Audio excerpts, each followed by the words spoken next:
بسم اللہ الرحمن الرحیم۔ السلام علیکم۔ صحیح بخاری حدیث نمبر 46۔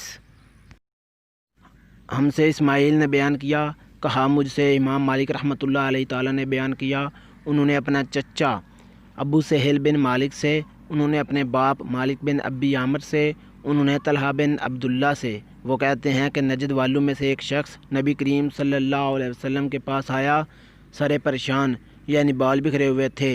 ہم اس کی آواز کی بنبناہٹ سنتے تھے اور ہم سمجھ نہیں پا رہے تھے کہ وہ کیا کہہ رہا ہے، یہاں تک کہ وہ نزدیک آن پہنچا۔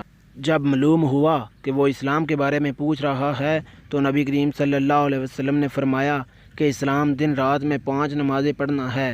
اس نے کہا بس اس کے سوا تو اور کوئی نماز مجھ پر نہیں، تو آپ صلی اللہ علیہ وسلم نے فرمایا نہیں، مگر تو نفل پڑھے تو اور بات ہے۔ نبی کریم صلی اللہ علیہ وسلم نے فرمایا اور رمضان کے روزے رکھنا۔ اس نے کہا اور تو کوئی روزہ مجھ پر نہیں ہے۔ آپ صلی اللہ علیہ وسلم نے فرمایا نہیں، مگر تو نفل روزے رکھے تو اور بات ہے۔ طلحہ نے کہا اور نبی کریم صلی اللہ علیہ وسلم نے اس سے زکوٰۃ کا بیان کیا۔ وہ کہنے لگا کہ بس اور کوئی صدقہ مجھ پر نہیں ہے۔ آپ صلی اللہ علیہ وسلم نے فرمایا نہیں، مگر یہ کہ تو نفل صدقہ دے تو اور بات ہے۔